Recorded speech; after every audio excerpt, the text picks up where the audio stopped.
రౌడీజాన్ని ఉక్కుపాదంతో అణిచివేస్తామని Adilabad DSP Jeevan Reddy తెలిపారు. చట్టాన్ని చేతిలోకి తీసుకునే వారిపై పోలీసులు చర్యలు తప్పవని హెచ్చరించారు.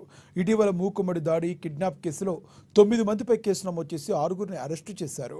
వారి వద్ద నుంచి 3 ఆటోలు, 3 సెల్ ఫోన్లు స్వాధీనం చేసుకున్నారు. ఇందుకు సంబంధించిన పూర్తి వివరాలను డీఎస్పీ మీడియాకు వెల్లడించారు. బంగారుగూడకు చెందిన సయ్యద్ జహీర్ను షేక్ ఇజాజ్ అనే వ్యక్తి ఆటోలో షేక్ సలీం, షేక్ సోహెల్, రాహెల్, షేక్ ముజీబ్, హసీబుల్లా, అమర్ చాహూస్, సయ్యద్ జుబేర్, సలీంలు కిడ్నాప్ చేసి ఇంటిలో బంధించారు. బాధితుడిని వివస్తుడిని చేసి 9 మంది నిందితులు కలిసి కొట్టారు. ఈ వ్యవహారంలో అంతా వీడియోల్లో చిత్రీకరించి సోషల్ మీడియాలో పోస్ట్ చేసి బాధితుడిని అవమానపరిచి మానసిక వేదనకు గురిచేశారు. ఈ నెల 26న బాధితుని ఫిర్యాదు మేరకు కేసు నమోదు చేసుకుని దర్యాప్తు చేపట్టారు. నిందితుల్లో 6గురిని అరెస్టు చేయగా మరో 3 పరారీలో ఉన్నారు. వారి కోసం గాలింపు చర్యలు కొనసాగుతున్నాయి.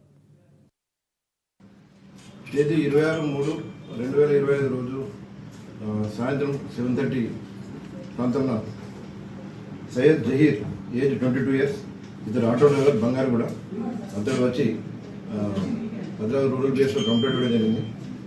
అతను ఇచ్చిన పిటిషన్ సారాంశం ఏంటంటే తేదీ 8/1/2025 రోజు అతడు భద్రావతి పట్టణంలోని వినాయక చౌక్లో ఉండగా షేక్ ఎజాజ్ మరియు అతని అనుచరులు కొందరు వినాయక చౌక్ వచ్చి ఒక ఆటోలో అతన్ని బలవంతంగా అబ్డక్షన్ చేసి బంగారుగూడలోని షేక్ సలీం అలియాస్ కైంచి సలీం ఇంటికి తీసుకొచ్చి ఇంటిలో బంధించి నువ్వు సోషల్ మీడియాలో కొన్ని ఫోటోలు పెట్టావు, వైరల్ చేసి ఇన్సల్ట్ చేస్తున్నావు అన్న అనుమానంతో సయ్యద్ జహీర్ను బట్టలు తీసి హ్యూమన్గా ఈ షేక్ ఎజాజ్ కొట్టడం జరిగింది.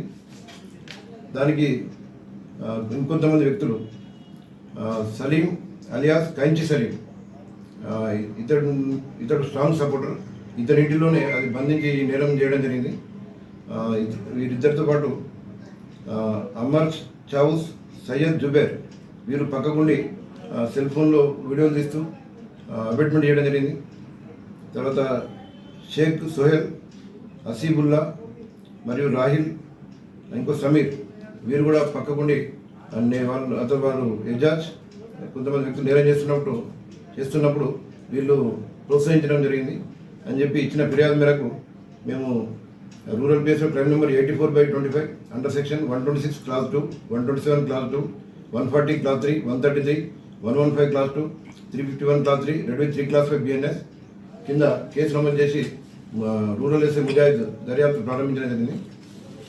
ఈ కేసులో అన్ని సాక్ష్యాలు సోషల్ మీడియాలో పెట్టిన పోస్టులు అవన్నీ సేకరించి నిందితులను ఐడెంటిఫై చేయడం జరిగింది. దానిలో ముఖ్యంగా ప్రధానంగా ఈ షేక్ ఎజాజ్ అనే ప్రధాన నిందితుడు, ఇతడు వీరు షేక్ సోహెల్, సలీం, షేక్ ముజీబ్, హసీబుల్లా, అమర్ చావుస్, సయ్యద్ జుబేర్, సమీర్ వీళ్ళందరూ కలిసి అతన్ని సయ్యద్ జహీర్ను కిడ్నాప్ చేసి కొట్టి గాయపరచడం జరిగింది. తర్వాత వారికి మళ్ళీ పోలీస్ కంప్లైంట్ ఇస్తే కూడా నిన్ను చంపేస్తామని చెప్పి బెదిరించడం మూలంగా జహీర్ ఆలస్యంగా కంప్లైంట్ ఇవ్వడం జరిగింది. ఇందులో నుండి ఒక 6గురిని ఈరోజు అరెస్ట్ చేయడం జరిగింది. షేక్ ఎజాజ్, షేక్ సోహెల్, షేక్ ముజీబ్, హసీబుల్లా, అమర్ చావుస్, సయ్యద్ జుబేర్. మిగతా ప్రధాన నిందితుడు సలీం అలియాస్ కైంచి సలీం ఇతడు పరాల్లో ఉన్నాడు.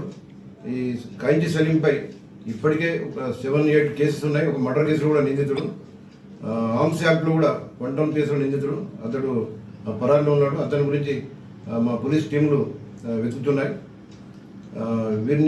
వీరి వద్ద నుంచి ఆ రోజు కిడ్నాప్కి ఉపయోగించిన ఆటో నెంబర్ TS02UC 3585 మరియు కొట్టుతున్నప్పుడు బాధితుడిని ఇండిస్క్రిమినేట్గా కొడుతున్నప్పుడు వీడియోలు తీసిన 3 సెల్ ఫోన్లు, అమర్ చావుస్ సెల్ ఫోన్ ఒకటి, సయ్యద్ జుబేర్ సెల్ ఫోన్ ఒకటి, తర్వాత దాన్ని షేర్ చేసిన షేక్ ఎజాజ్ A1 3 సెల్ ఫోన్లు సీజ్ చేయడం జరిగింది. మేము తెలియజేసింది ఏంటంటే ఎవరైనా ఈ రౌడీజం చేస్తే